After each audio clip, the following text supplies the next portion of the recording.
अस्सलामु अलैकुम वरहमतुल्लाह। आज का हमारा टॉपिक है डिस्कवरी ऑफ गॉड के बाद मौलाना ने क्या मैसेज दिया और उसके लिए क्या काम किए। तो सबसे पहले मैं एक बात ये बताऊंगी कि मौलाना के अंदर जो ख़ास खुसूसियत थी वो थी कंसंट्रेशन की, बहुत ही डीप थिंकिंग की। तो वही ये खुसूसियत है जो थिंकर्स में पाई जाती है। न्यूटन ने से एक बार पूछा गया कि आपके अंदर क्या ख़ास सलाहियत है, तो न्यूटन ने कहा कि I have no special sagacity but the power of patient thought. तो ये जो पेशेंट थाट का पावर है यही इंसान को एक मुफक्किर बनाता है। तो वो हर वक्त, न्यूटन भी इसी तरह हर वक्त सोच में गर्क रहता था। न्यूटन के फादर की डेथ तो हो गई थी जब वो उसकी पैदाइश से पहले ही, और उसकी माँ ने दूसरी शादी कर ली थी। तो न्यूटन एक नेग्लेक्टेड चाइल्ड था। इस वजह से वो बस सिर्फ अपनी दुनिया में रहता था, अपने गौर फिक्र में माहूर रहता था। तो इसी वजह से उसने जो है इतना ज़्यादा, इतनी बड़ी बड़ी साइंस में डिस्कवरीज़ की। बचपन में उसको वूल गैदरर कहा जाता था। वूल गैदरर उसको कहते हैं जो बिल्कुल अपने में रहता है, बातचीत नहीं करता, घुलता मिलता नहीं है, सोशल जो एथिक्स हैं उसमें वो पूरा नहीं उतरता। तो लोग उसको बेवकूफ़ समझने लगते हैं कि इसको बातचीत करना भी नहीं आता, इसके अंदर कोई टैलेंट नहीं है। तो इसी तरीके से मौलाना को भी लोग मिर्ज़ा फोया कहने लगे थे। मिर्ज़ा फोया एक कैरेक्टर है उर्दू अदब में, जो ऐसे ही उसको बिल्कुल सीधा साधा समझते हैं, उसको कोई अकल नहीं है, उसको समझ नहीं है, उसको बात करना भी नहीं आता। तो चूँकि वो बस हर वक्त सोचते रहते थे, बात ज़्यादा करते नहीं थे, तो ये ज़हन बन गया था। तो जब मुताला करते करते जब वो यहाँ तक पहुँचे कि उनको डिस्कवरी हो गई, तो डिस्कवरी उनको क्या हुई कि ज़िंदगी का मकसद क्या है। सबसे बड़ी चीज़ जो है वो ज़िंदगी का मकसद दरियाफ्त करना है। तो जब उनको डिस्कवरी हुई ज़िंदगी के मकसद की, तो ये डिस्कवरी उनकी ज़िंदगी में एक भौचाल बनकर दाखिल हुई। इस पर मैंने 2 किताबें देखी हैं, ज़लज़ले क़यामत और कुरान का मतलूब इंसान। तो ज़लज़ले क़यामत में मौलाना लिखते हैं कि मौत के दूसरी तरफ जन्नत है या जहन्नम, ये है वो सबसे बड़ी बात जिसको लोग जाने, ये है वो सबसे बड़ी बात जो दूसरों को बताई जाए। तो ये इतना ज़बरदस्त ओवर पावरिंग मौलाना का ये ख्याल हो गया, ये सोच हो गई कि दिन रात बस उसी के बारे में सोचते थे। अपने को तो उन्होंने बिल्कुल मलियामेट कर दिया, अपने बारे में कुछ नहीं सोचना, जो मिल गया खा लिया, जो मिल गया पहन लिया, दुनिया से कोई मतलब नहीं, हर वक्त पढ़ना लिखना सोचना। तो एक बार उन्होंने कहा कि दुनिया के अंदर मोमिन की सिर्फ जिम्मेदारियां हैं, यहाँ उसका कोई हक नहीं। उसका जो हक है वो खुदा के यहाँ है और वहीं वो उसको पाएगा। तो ये उनकी डिस्कवरी थी, क्योंकि उस ज़माने में तमाम लोग हुकूक़ की जंग कर रहे थे, पॉलिटिकल इक़्तिदार के लिए जंग कर रहे थे। तब दुनिया की चीज़ों को पाने के लिए वो जद्दोजहद कर रहे थे, जिहाद कर रहे थे। अब मौलाना ने ये कहा बिल्कुल उसके बरखिलाफ़ कि दुनिया में तो हमारी सिर्फ जिम्मेदारियां हैं, हमारा हक है ही नहीं। क्योंकि मसला ये है कि मुसलमान जो आखिरी पैगंबर के उम्मती हैं, तो उनकी हैसियत क्या है ये मुतय्यन करना है। तो उनकी हैसियत ये है कि वो बीच की उम्मत हैं, मिडिल नेशन जिसको कहा जाता है। तो बीच की उम्मत का मतलब है कि वो रसूलुल्लाह सल्लल्लाहु अलैहि वसल्लम से सच्चाई को लेते हैं और उसके बाद दूसरों तक पहुंचाते हैं। जैसा कि आप लोगों को मालूम है, जनरेशन आफ्टर जनरेशन ये पैगाम पहुंचाना है। रोज़ नए लोग पैदा होते हैं तो उनको ये पैगाम पहुंचाना है। तो ये पैगाम कौन पहुंचाएगा? ये मुसलमानों की जिम्मेदारी है। तो यही हमारी दावती जिम्मेदारी है। तो यही बात मौलाना को समझ में आई कि खुदा का जो क्रिएशन प्लान है तो वो है कि इंसान की ज़िंदगी के दो दौर हैं। एक दौर है अमल करने का दौर और दूसरा दौर है अंजाम पाने का दौर। लेकिन लोग ये समझ रहे हैं कि यही दुनिया जो है यही सब कुछ है, यहीं पर हमको फुलफिलमेंट हासिल करना है। तो इसी फुलफिलमेंट हासिल करने के चक्कर में उसको कुछ नहीं मिलता सिवाय टेंशन के, क्योंकि इंसान पैदाइशी तौर पर एक परफेक्ट वर्ल्ड चाहता है और मौजूदा दुनिया एक महदूद मुद्दत के लिए है। ये परफेक्ट वर्ल्ड तो पैराडाइस है, ये है ही नहीं परफेक्ट वर्ल्ड।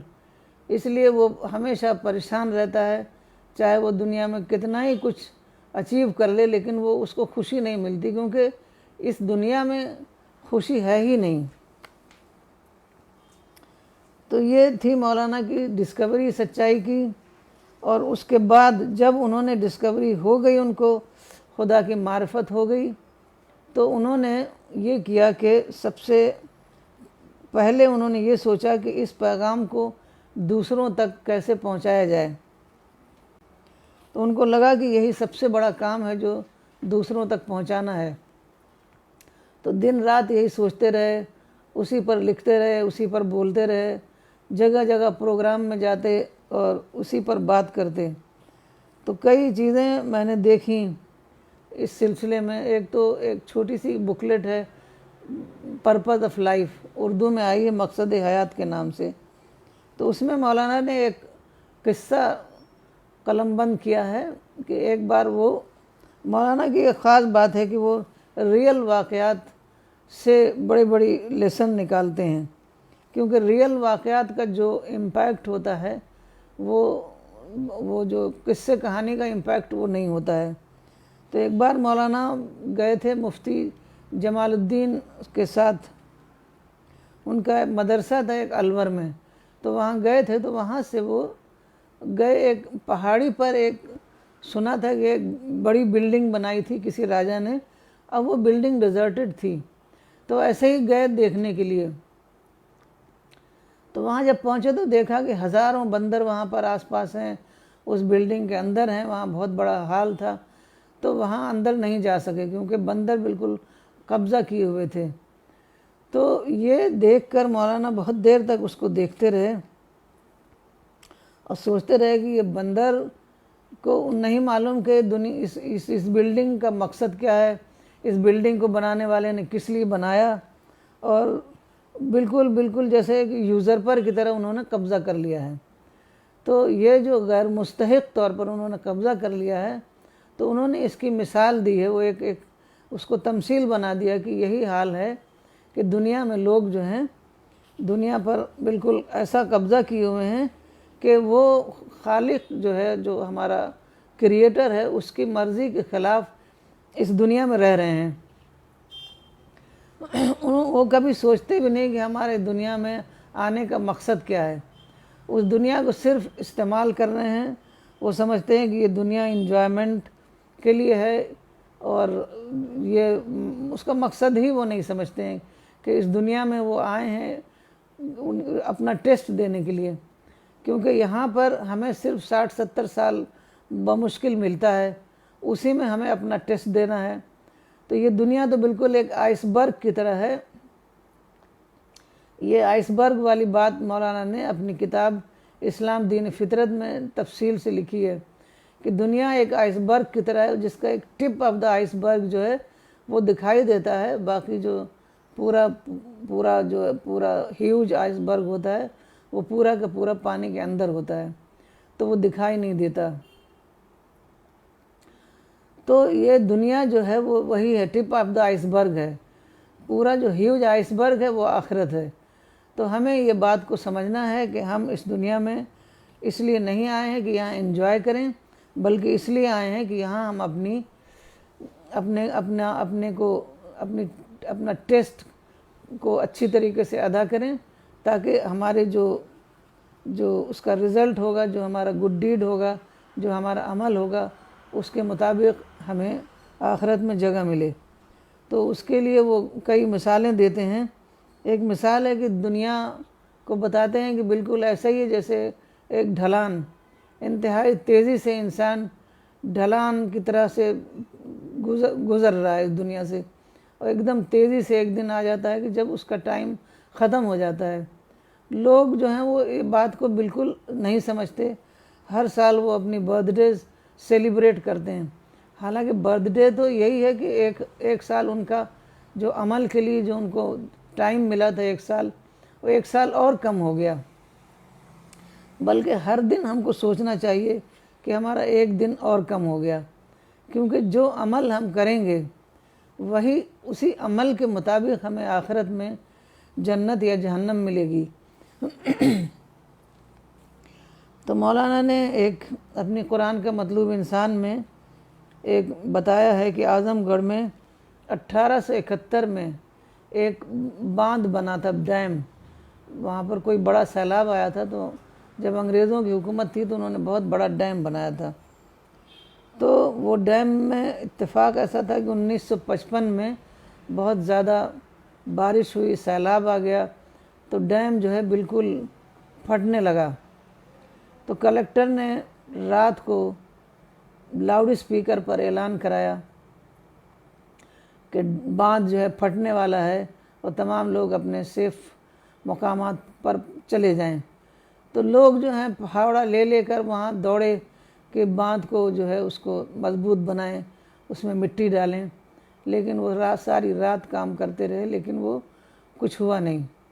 उसके बाद दूसरे दिन दोपहर को वो बांध जो है वो फट गया। अब इतना ज़बरदस्त उसमें पानी था कि ऐसा लग रहा था जैसे एक सैलाब आ रहा है, लोग आगे आगे दौड़ रहे हैं और पानी उनके पीछे पीछे दौड़ रहा है।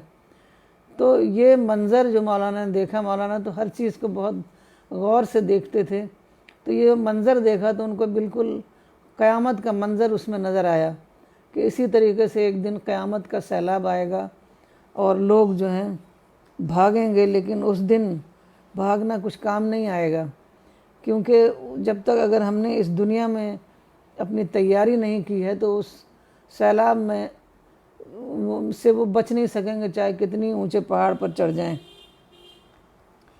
तो इसी तरीके से मौलाना ने एक बर्फ़ बेचने वाले की मिसाल बताई है कि जो आदमी बर्फ़ बेचता है वो अगर टाइम से अपना असासा बेच न ले तो वो तो मुसलसल पिघलता रहेगा। तो इसी तरीके से इंसान की ये मिसाल है कि उसको जो ज़िंदगी मिली है मुसलसल उसमें कमी होती चली जा रही है। हर दिन जो आता है, हर रात जो हम सो के उठते हैं तो एक दिन हमारा कम हो जाता है। तो ये हमें उससे एक सबक लेना चाहिए बर्फ़ बेचने वाले से कि अगर उसने अपने टाइम पर बर्फ़ को नहीं बेच लिया तो उसकी जो है वो हो जाएगी, उसको कुछ नहीं मिलेगा। तो इसी तरीके से इंसान को अपने आप को समझना है कि वो किस तरीके से अपने आप को, अपने वक्त का इस्तेमाल करे, अपनी सरगर्मियों को सही रुख में जारी करे और खुदा की मर्ज़ी के मुताबिक काम करे। और सबसे बड़ी जो खुदा की मर्ज़ी है वो ये कि इस दुनिया में जो है इंसानों को खुदा का पैगाम पहुंचाया जाए, जबकि मालूम है कि रसूलुल्लाह सल्लल्लाहु अलैहि वसल्लम आखिरी पैगंबर हैं, तो आपके बाद कोई दूसरा पैगंबर नहीं आएगा। तो इस वजह से ये हमारी ज़िम्मेदारी है कि हम आपकी जो पैगाम है उसको दूसरों तक पहुंचाएं।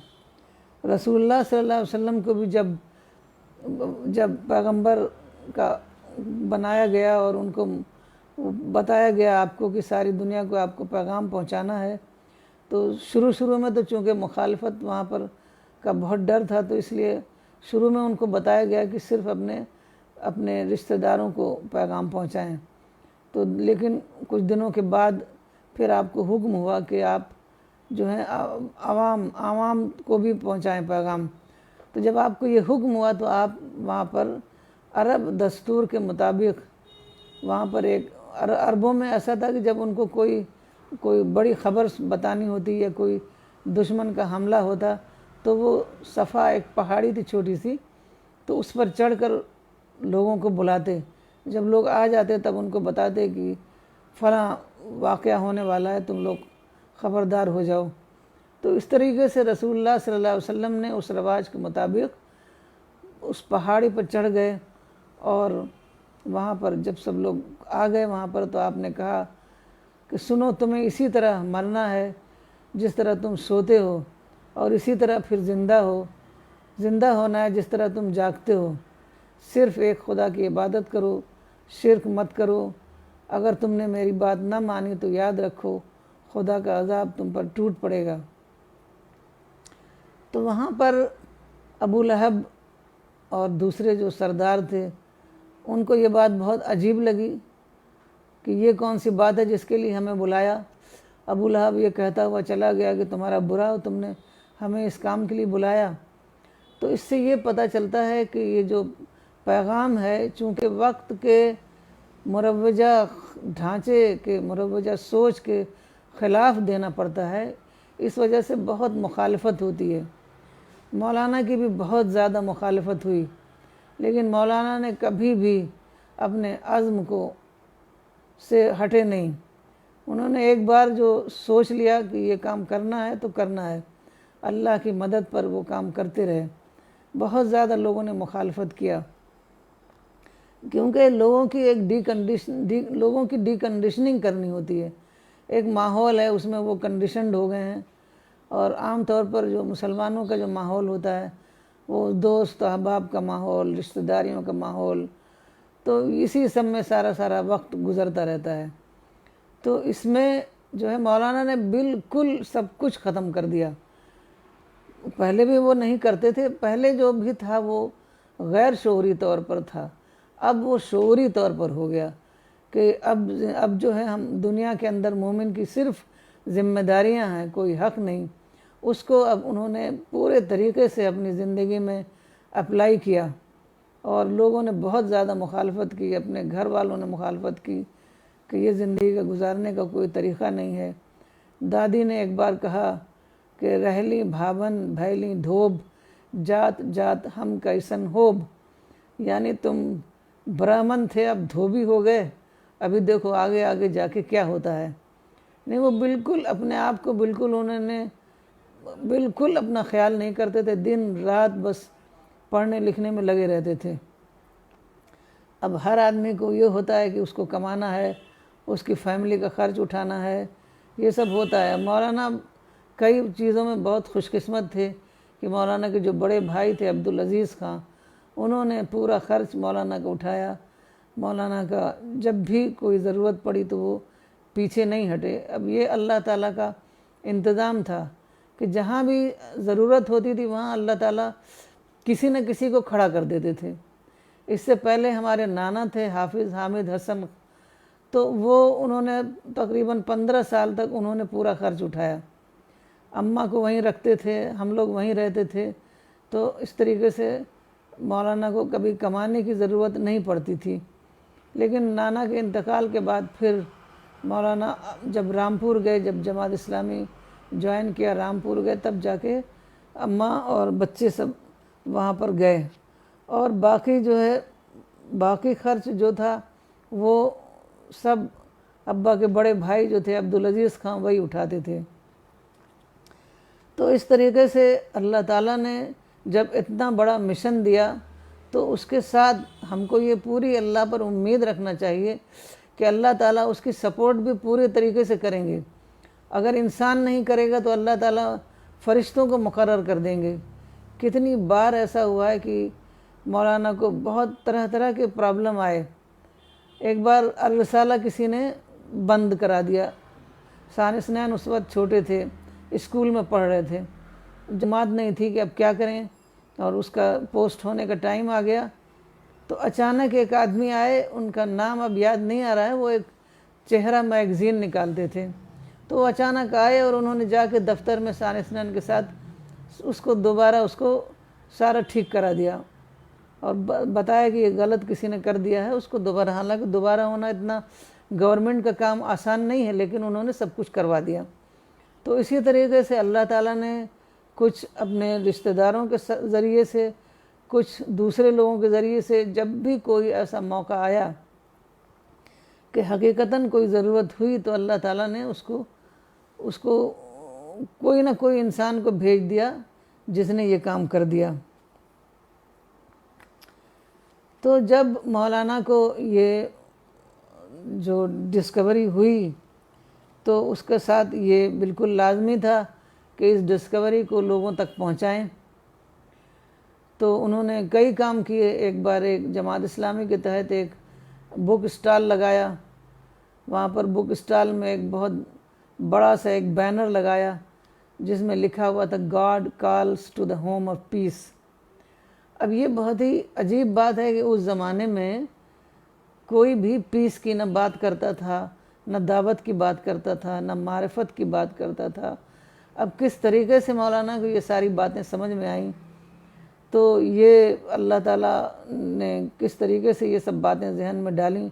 क्योंकि हमने देखा है अपने लोगों को, जो गांव में हम रहते थे, मतलब हमारे कहीं दिमाग में भी ये बात नहीं थी कि इन लोगों को इस्लाम का पैगाम पहुंचाना है।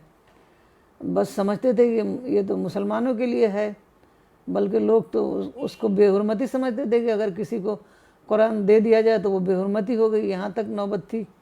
आज भी बहुत सारे मुसलमान समझते हैं कि कुरान को दूसरों को देना, गैर मुस्लिमों को, बेहुरमती है। हालांकि गैर मुस्लिम लोग उसकी बहुत ज़्यादा इज्जत करते हैं। एक बार एक वाक़या था, वहाँ पर जम्मू में एक वो लगा बुक स्टॉल।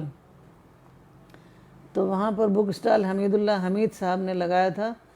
तो उन्होंने बताया कि मैं एक पंडित को एक कुरान देने लगा, तो उसने नहीं लिया। बुक स्टॉल में उसने नहीं लिया, ये समझे कि वो नहीं ले रहा है। तो वो उसने कहा, वो चला गया। वो फिर थोड़ी देर के बाद आया, कहने लगा वो आप जो वो दे रहे थे वो दीजिए वो किताब। तो उन्होंने पूछा कि तुम तो चले गए थे, तुम नहीं ले रहे थे, फिर क्या हुआ? तो उसने पंडित ने जो जवाब दिया, उसने कहा कि देखिए उस वक्त मैं साफ़ नहीं था, मैं गया मंदिर में, मैं वहाँ से नहा कर आया हूँ, साफ़ सुथरा होकर आया हूँ, अब मैं भगवान की किताब को अब मैं लूँगा। तो ऐसा नहीं होता कि हिंदू लोग या क्रिश्चियन लोग जो है इसकी बेइज्जती करें, बेहुरमती करें। क्योंकि देखिए ये खुदा की किताब है, ये सबको मालूम है। अब खुदा की किताब वो उसी वक्त पढ़ें या ना पढ़ें, लेकिन उसकी बेहुरमती वो नहीं करेंगे। एक बार एक अंग्रेज़ ने एक किताब, अंग्रेज़ को कहीं से कुरान मिला, तो उसने ले जाके अपने, बहुत पहले की बात है, उसने ले जाके अपने घर में रख दिया। तो उस वक्त उसने नहीं पढ़ा, क्योंकि अब हर आदमी तो कहीं ना कहीं बिज़ी है। लेकिन इत्तेफाक ऐसा था कि एक मुझे अच्छा ऐसे याद आ रहा है कि उसकी दादी को वो मिला था, बहुत पहले की बात है, उसकी दादी को वो कुरान मिला था। तो उसने अपनी घर की लाइब्रेरी में रख दिया था और किसी ने पढ़ा नहीं था। फिर उसके बाद उसको वो किताब जो एक बार वो बीमार हुआ, असल में उसका वो ग्रैंड सन था, उसको एक बार बीमार हुआ, तो उसने अपनी किताब की अलमारी में ये देखा कुरान, तो उसने निकाला और उसको पढ़ने लगा और इतना मुतासिर हुआ कि वो इस्लाम ले आया। इसी तरीके से जो कैट स्टीवंस हैं, जो बहुत ज़्यादा उन्होंने बहुत ज़्यादा मशहूर हैं, बहुत बड़े म्यूज़िशियन, तो ख़ुद ही अपना सॉन्ग भी कंपोज करते थे।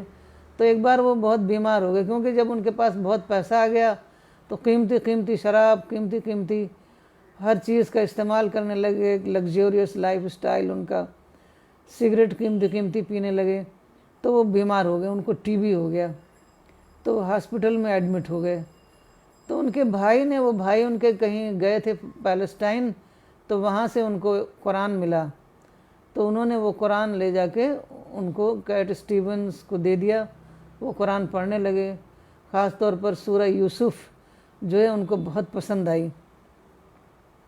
उसमें जो एक आयत है कि वो शायरों के बारे में कि वो लोग हर वादी में भटकते हैं। हालांकि वो खुद इतना बड़ा शायर था, लेकिन वो इस क्रिटिसिज्म से वो नाराज़ नहीं हुआ, बल्कि उसको लगा कि ये तो बहुत हकीकी बात है, ये तो बिल्कुल बहुत सही बात है।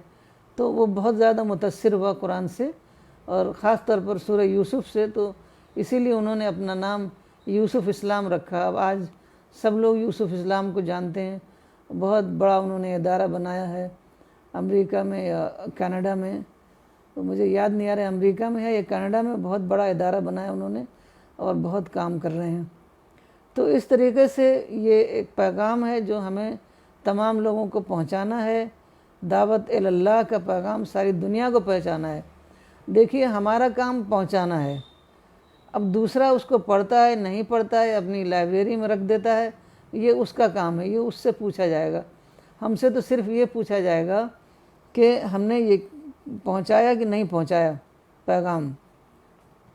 मौलाना कहते हैं कि आखिरत में हमसे पूछा जाएगा कि हमने इन लोगों को जो गैर मुस्लिम होंगे, जिनसे कहा जाएगा कि तुम अल्लाह पर ईमान क्यों नहीं लाए, तो वो लोग कहेंगे कि ये मुसलमानों ने हमें आपकी किताब नहीं दी, आपका पैगाम नहीं दिया। तो मुसलमान पकड़े जाएंगे। मुसलमान समझते हैं कि हम बहुत ही सेफ़ हैं, हमारी जन्नतें रिज़र्व्ड हैं। ऐसा नहीं है, वो पकड़े जाएंगे, उनसे पूछा जाएगा कि उन्होंने लोगों को खुदा का पैगाम क्यों नहीं पहुंचाया। तो वो भी सेफ़ नहीं है, बल्कि उनकी पैराडाइस एट स्टेक है।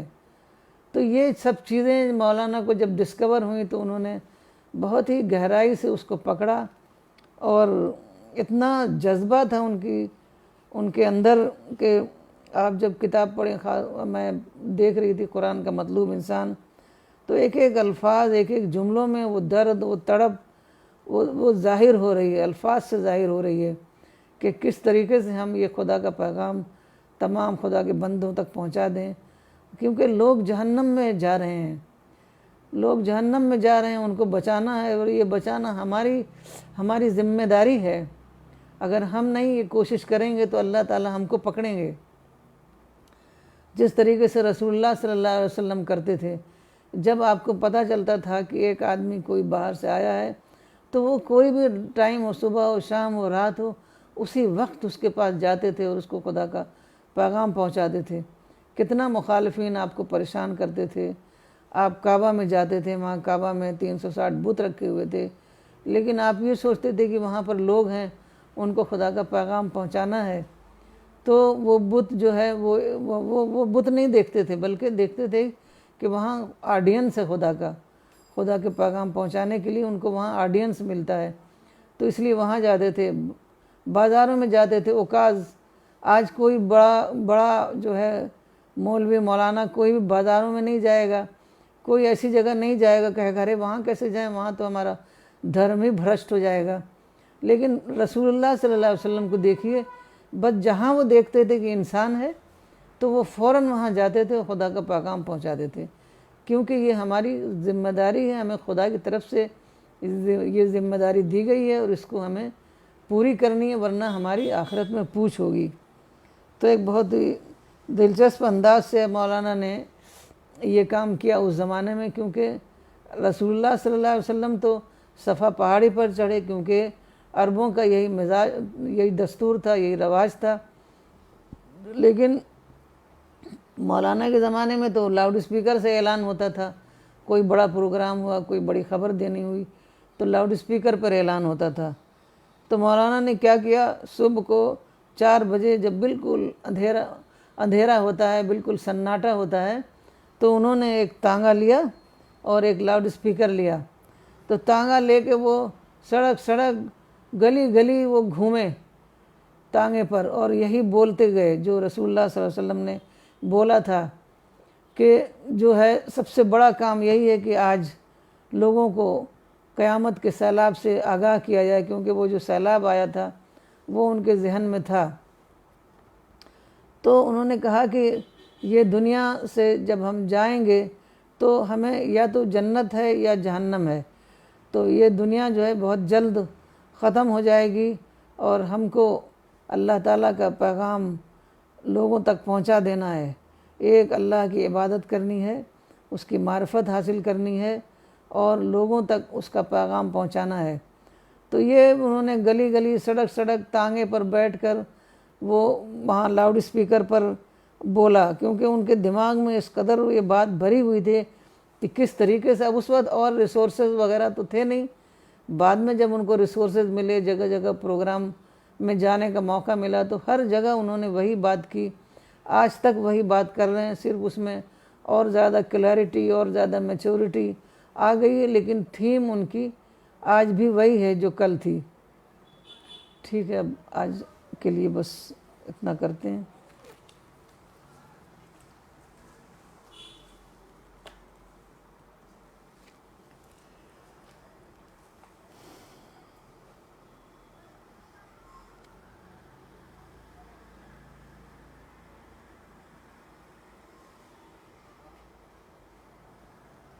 शाहीन अली पूछ रहे हैं कि मौलाना को किन किन मशहूर आलिमों की सोहबत नसीब हुई। मौलाना की तो पूरी ज़िंदगी उलमा के साथ ही गुजरी है, क्योंकि वो और कोई काम नहीं करते थे, या लाइब्रेरी में रहते थे, या वो सारी बातें जो हैं वो लोगों से उसके बारे में बात करते थे, उस पर डिस्कशन करते थे। हर जगह उनको उलमा मिलते थे बड़े बड़े, मैंने इससे पहले ज़िक्र किया था, दारुल मुसन्निफ़ीन में, और बहुत बड़े बड़े आलिम ख़ुद मदरसतुल इस्लाम में थे, उसके बाद दारुल मुसन्निफ़ीन में, उसके बाद जमात इस्लामी में, और उसके बाद नदवा में, और दिल्ली में आए तो यहाँ भी बड़े बड़े आलिम थे। तो ये आपको तफसील जो है वो एक किताब जो मैंने उस दिन रेफ़र किया था, दीन व शरीयत, उसमें आपको इसकी तफसील मिल जाएगी। उनका तो यही काम ही था, उलमा के साथ बैठना, उनसे बात करना, उनसे डिस्कशन करना। तो वह सारी ज़िंदगी उन्होंने उलमा से बात की है, उनसे मुलाकात की, उनसे डिस्कशन किया है।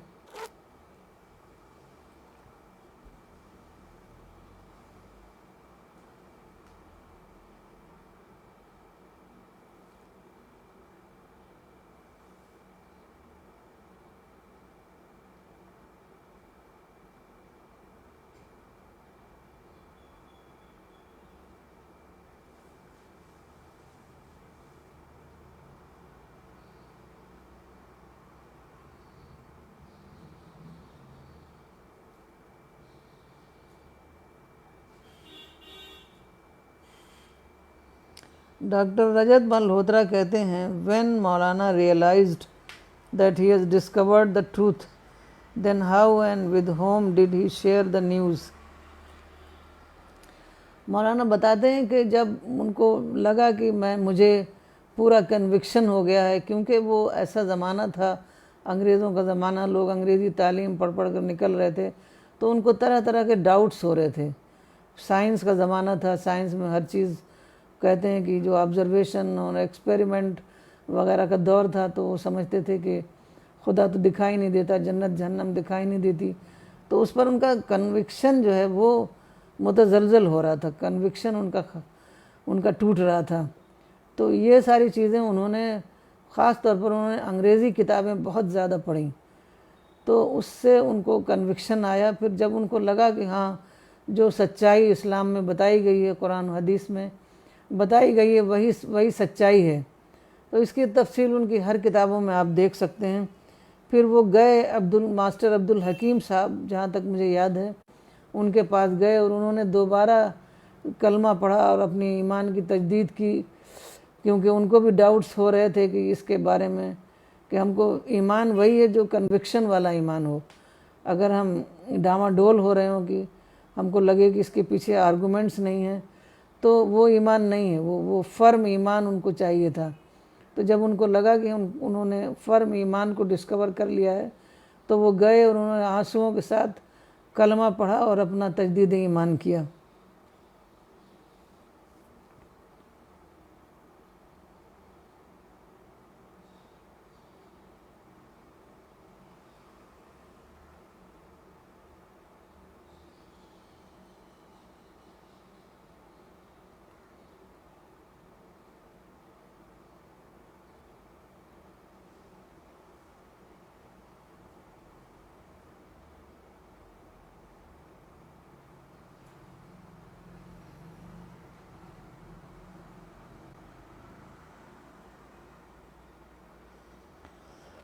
डॉक्टर नजमा सिद्दीकी लिखती हैं, मौलाना once said that previously he used to get very angry but now he has overcome his anger. Can you tell us how he managed this? असल में जो मौलाना जो एंग्री होते थे वो हम लोगों की तरह नहीं कि दुनिया की बातों के लिए, दुनिया की बातों के लिए तो वो बचपन से भी कभी भी एंग्री नहीं हुए, लेकिन उसूल के लिए एंग्री होते थे। कोई उसूल अगर तोड़ता, जो जो उसूल होते हैं ज़िंदगी के और कुरान हदीस के ख़िलाफ़ अगर कोई करता काम तो उस पर गुस्सा होते थे। जैसे मैंने एक बार बचपन में झूठ बोला था तो बहुत ज़्यादा गुस्सा हुए थे, तो इस तरीके के उसूलों पर गुस्सा होते थे। लेकिन अब बहुत ज़्यादा वो लोगों के लिए बहुत ज़्यादा दुआएं करते हैं, तो अब थोड़ा उनको मेलो डाउन हो गए हैं, अब थोड़ा ज़्यादा अच्छे तरीके से उसको समझाते हैं और बहुत ज़्यादा दुआएं करते हैं। दुआएं तो पहले भी करते थे लेकिन अब बहुत ज़्यादा करने लगे हैं। अब ये धीरे धीरे हुआ है, कोई एक वक्त नहीं होता कि उस वक्त के साथ ये हुआ।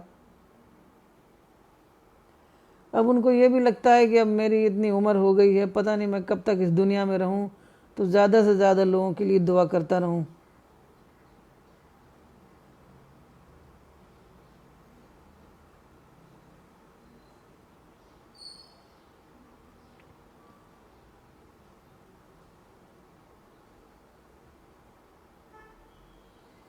नवदीप कपूर कहते हैं, can you tell us that how should one manage stress?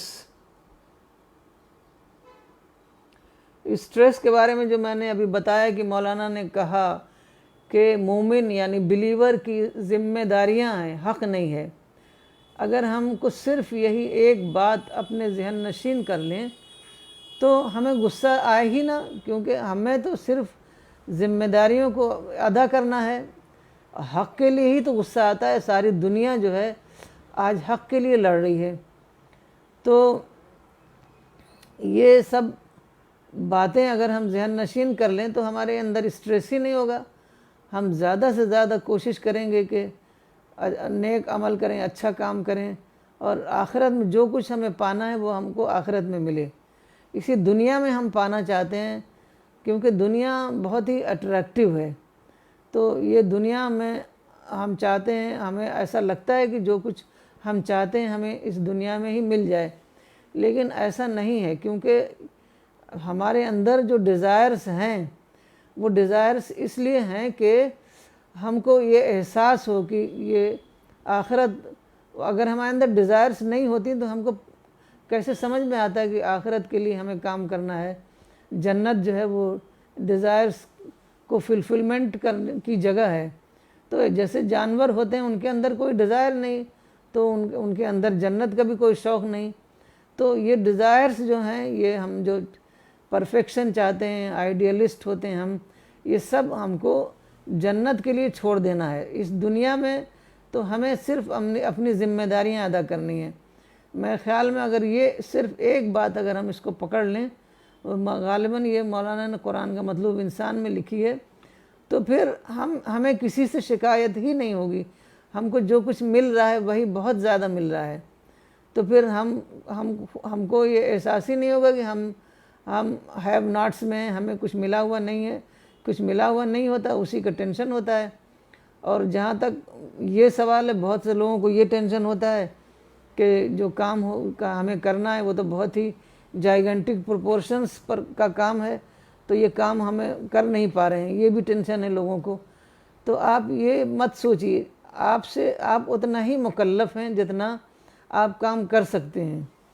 तो आप जितना काम कर सकते हैं उतना करिए, बाकी के लिए अल्लाह ताला माफ़ करेंगे और अल्लाह ताला दूसरों से काम लेंगे।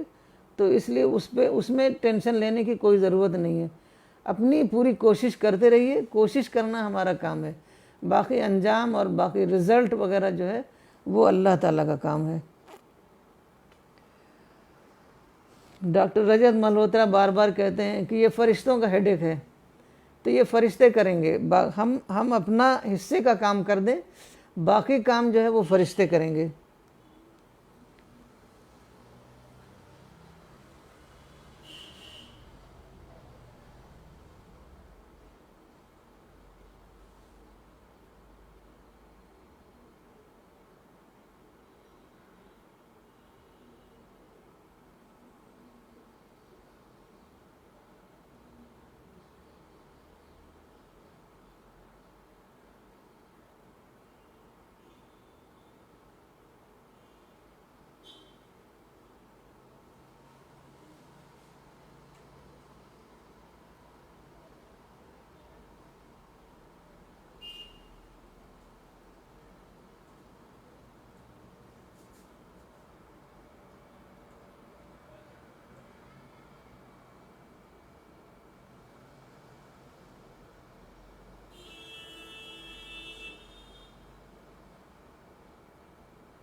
डॉक्टर मारिया खान लिखती हैं, मौलाना's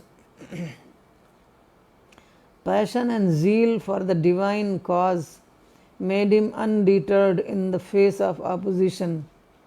What has been his response to those who tried to stop him or discourage him from continuing in his mission?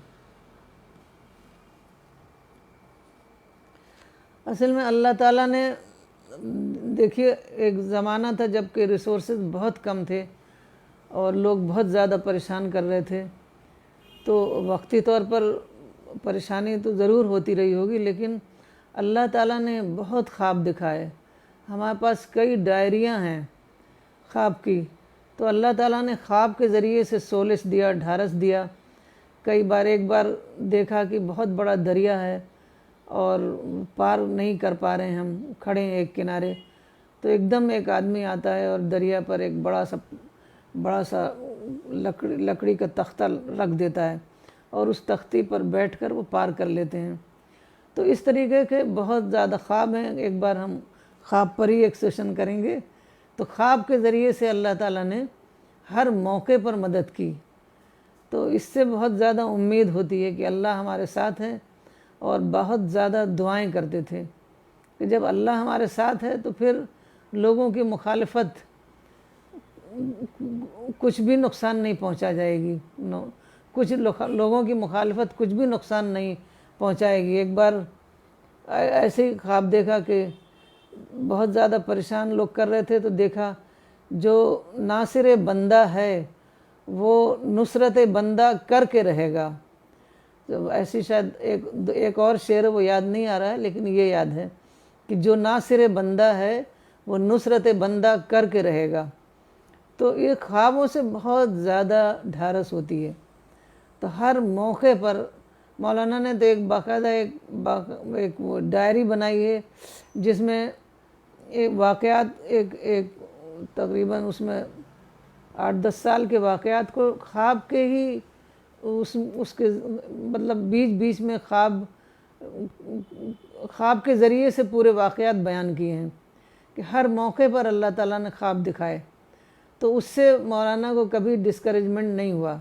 उनके अंदर तो डिटर्मिनेशन बहुत ज़्यादा था, लेकिन फिर भी क्योंकि काम बहुत बड़ा है और इस काम को करने के लिए हमारे पास रिसोर्सेज बिल्कुल नहीं थे, जो लोग थे वो परेशान कर रहे थे, तो अल्लाह ताला ने हर मौके पर एक तो साथ दिया।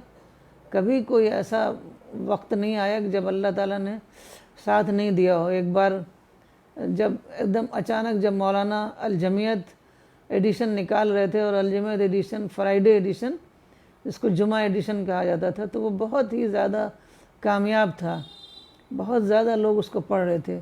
तो कुछ लोगों को बहुत परेशानी हो गई, कुछ लोगों ने समझा कि ये तो बहुत मकबूल हो जाएंगे, और उन्होंने किसी न किसी बहाने उसको अल-जमीयत जुमा एडिशन को अचानक बंद कर दिया।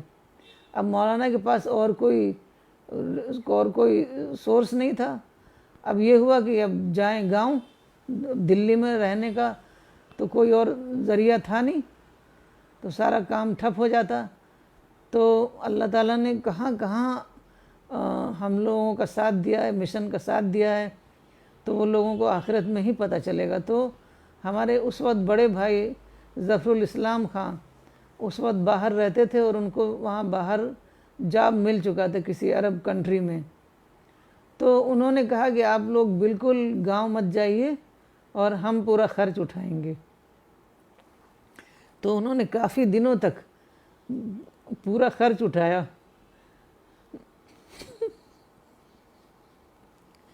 तो इस तरीके से हर मौके पर अल्लाह ताला ने मदद किया है, कभी किसी के ज़रिए से, कभी किसी के ज़रिए से।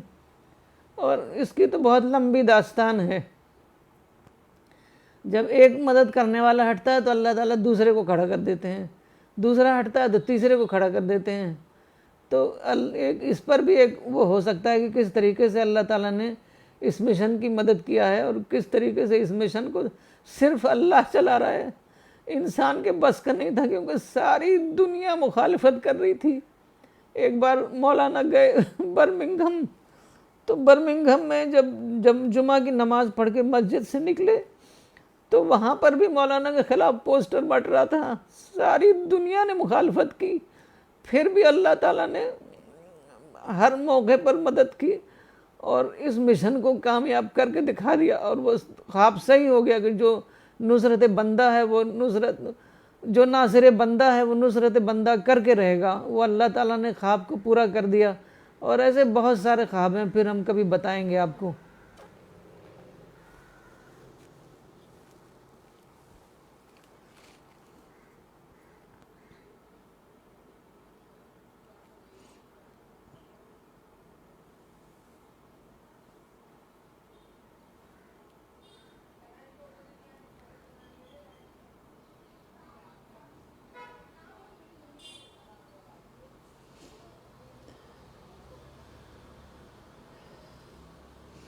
आयशा फराज, क्या लोगों ने रिएक्शन नहीं किया जब वो लोगों को दीन के लिए बुलाते थे?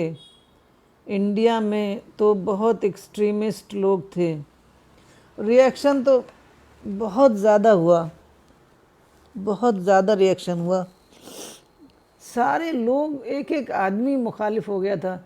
एक ज़माना ऐसा था कि मुझे याद है कि कोई ना टेलीफोन आता था ना कोई मिलने आता था। जब ये बाबरी मस्जिद के लिए मौलाना ने काम किया और एकदम आग लगी हुई थी, पद यात्रा किया महाराष्ट्र में और इस कदर लोग जो है मारे जा रहे थे, घर जलाए जा रहे थे, तो पद यात्रा जो है बहुत कामयाब हुई।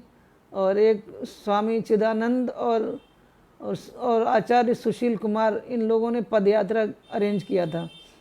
तो वहाँ पर उस वक्त वहाँ पर घर जल रहे थे, तो एक ज़रा सा ऊंची जगह खड़े हो गए मौलाना और वहाँ पर कहा कि हम जो आग फायर ब्रिगेड नहीं बुझा सका उसको हम अपने आंसुओं से बुझाने आए हैं।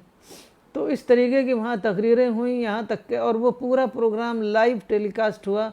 उस वक्त के जो गवर्नर थे अलेक्जेंडर, उन्होंने पूरा लाइव टेलीकास्ट किया और उस वक्त वो सारा जो है बिल्कुल वो फसाद ख़त्म हो गया। तो लेकिन मुसलमान अवाम का मसला नहीं है, मतलब मसला लीडरों का है। लीडर उसी पर अपनी क़यादत खड़ी किए हुए थे बाबरी मस्जिद पर, तो इसलिए वो इस पर राज़ी नहीं हुए। मौलाना ने, ये लंबी बात है कि मौलाना ने कहा कि जब उसके जो है रीलोकेशन, ये बाबरी मस्जिद के गिरने के बाद कहा था कि उसका रीलोकेशन कर दिया जाए और ये रीलोकेशन सारे अरब कंट्रीज़ में बेशुमार मस्जिदों के साथ हुआ है। तो ये रीलोकेशन कर दिया जाए और ये जो है झगड़ा ख़त्म हो जाए, क्योंकि लोगों की जान, तकरीबन 10,000 लोग मारे गए थे, लोगों की जान जा रही है। और उससे वो जो है इस्लाम में, ये बात भी इस्लाम में नहीं है कि मस्जिद जहाँ बन गई वहीं हमेशा मस्जिद रहेगी।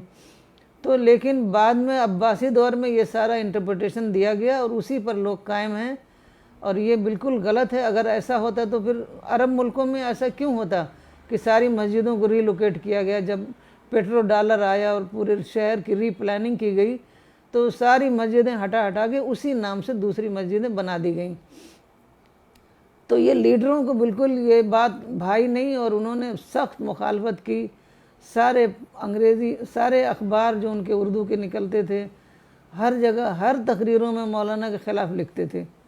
लेकिन अल्लाह ताला ने तमाम लोगों को ज़ेर कर दिया और हमारा मिशन जो है वही गालिब आया। आज न सिर्फ इंडिया में बल्कि सारी दुनिया में यही मिशन गालिब आया। ये सिर्फ़ और सिर्फ अल्लाह की मदद की वजह से हुआ है।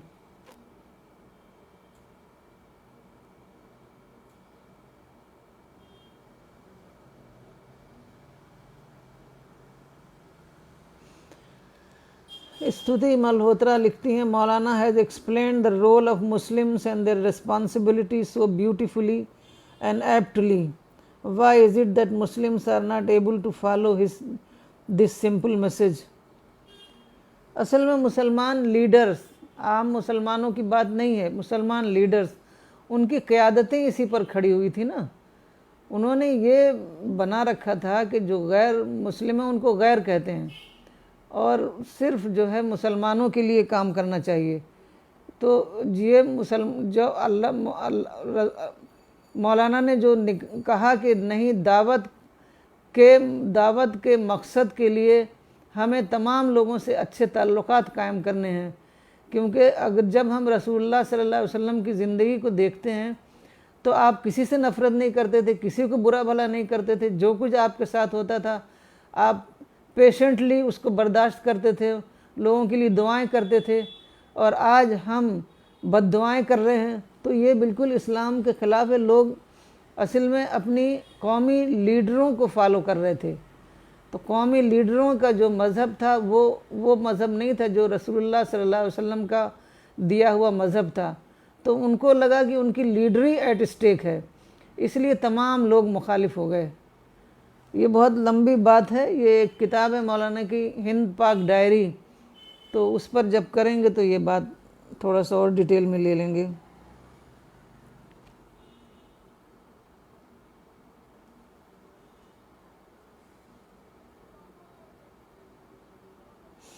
Ayesha Faraz, being a female, how to acquire knowledge from different sources from different उलमा।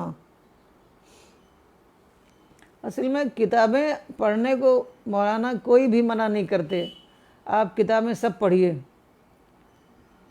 और आपका अपना जब इंटेलेक्चुअल डेवलपमेंट हो जाएगा तो आप खुद समझ सकेंगे कि कौन चीज़ आपके लिए मुफीद है, कौन चीज़ मुफीद नहीं है।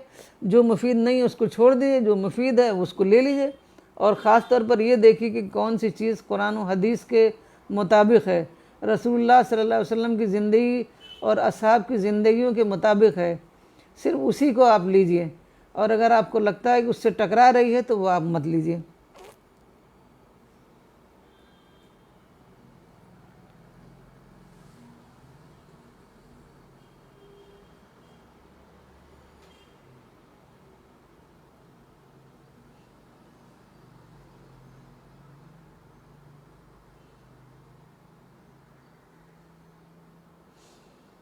अज़मत शाह, क्या कोई नंबर है कि कितने गैर मुस्लिम मौलाना की तालीमात से मुसलमान हुए?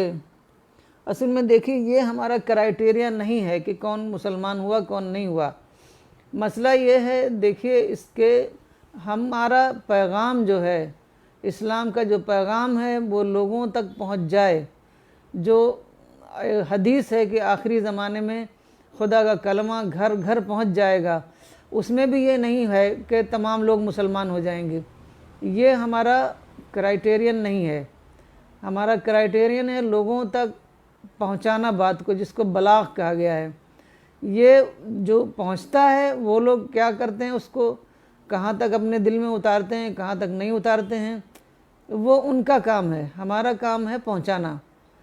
तो ये हमारा जो पहुंचाने का काम है वो खुदा के फजल से बहुत ज़्यादा हो गया। आज घर घर हमारी बात पहुंच चुकी है। और लोग मुखालफत, सारी दुनिया मुखालफत क्यों कर रही है? इसीलिए ना कि हमारी बात सारी दुनिया तक पहुंच चुकी है।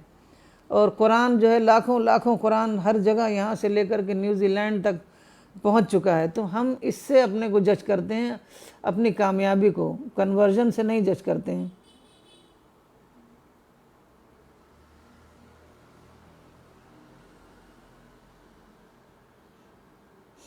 एक बार हमारे भाई सान इसनैन खां चीन में गए, जहाँ तक मुझे याद आ रहा है, चाइना में। तो वहाँ पर उनको एक कोई मिला, कोरिया गए, शायद कोरिया गए, वहाँ एक चाइनीज़ मिला। तो वो उसने कहा कि मैं भी मौलाना के आर्टिकल्स वगैरह पढ़े हैं, उनके ख़यालात को मैं जानता हूँ। आप दुनिया के किसी भी हिस्से में चले जाइए पढ़े लिखे लोगों के दरमियान, तो वो कहेगा कि मैं मौलाना को जानता हूँ। तो यही हमारी कामयाबी है।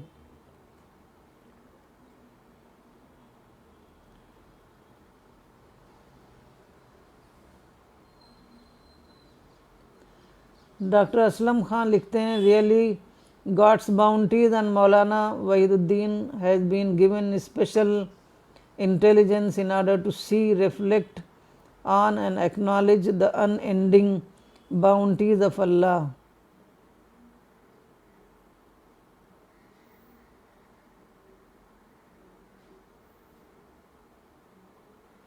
मौलाना तो ढूंढते रहते हैं कि किसने हमारे साथ क्या गुड टर्न किया था, क्योंकि कई बार ऐसा होता है कि हमें याद नहीं रहता। तो वो ढूंढ ढूंढ के निकालते हैं कि फ़लाँ ने हमारे साथ ये गुड टर्न किया था, ये हमारे साथ अच्छा काम किया था, ये काम उसने हमारे लिए अच्छा किया था, तो उसको ढूंढ ढूंढ के निकालते हैं, फिर उसके लिए दुआएं करते हैं।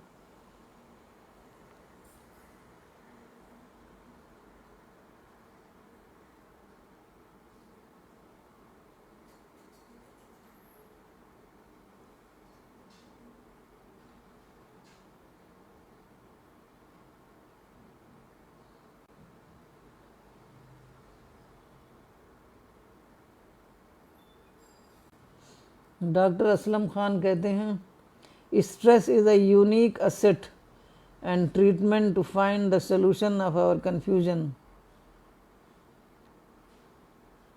स्ट्रेस तो आदमी को ज़रूरी है, क्योंकि स्ट्रेस जब होता है तभी उसको जो माइंड में जो पोटेंशियल है वो तभी अवेकन होता है जब उसको स्ट्रेस हो। लेकिन स्ट्रेस इतना ज़्यादा भी नहीं होना चाहिए कि इंसान जो है वो उससे मगलूब हो जाए।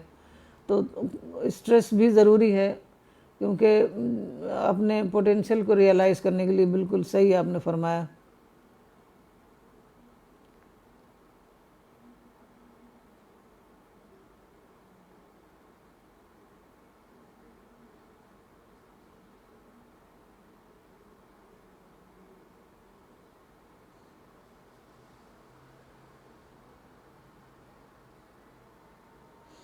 राशिद खान, दीन की हकीकत को पाने के बाद मौलाना में क्या ख़ास बदलाव आया?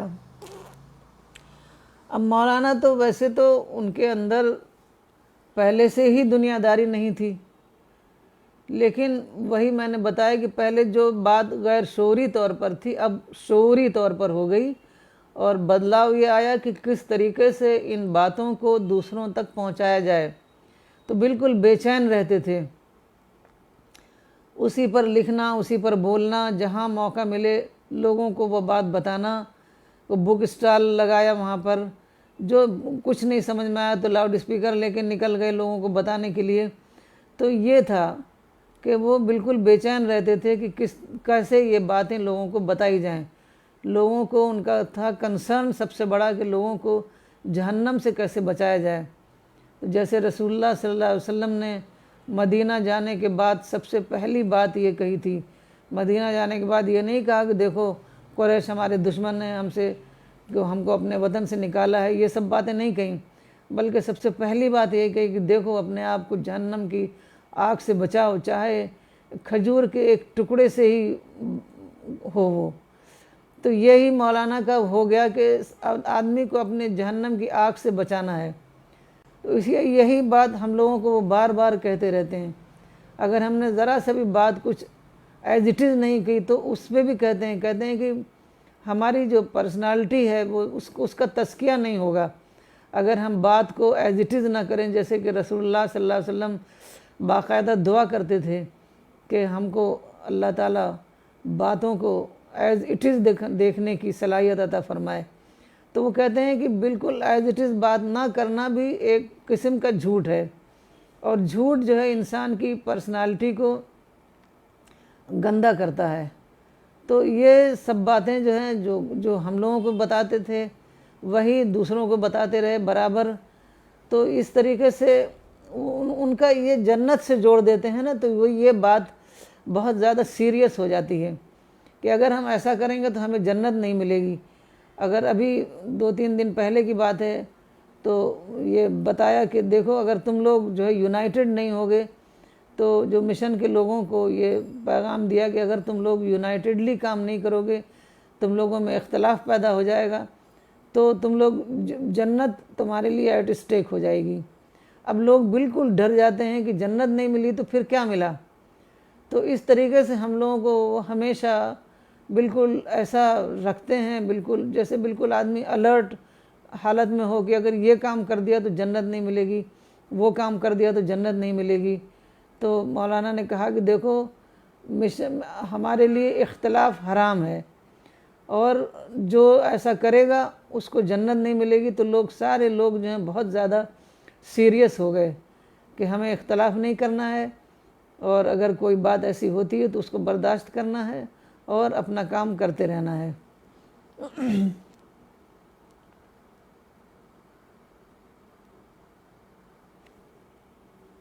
मैं ख्याल में अब बस करते हैं, टाइम हो गया है। कोई सवाल होगा तो बाद में देखा जाएगा।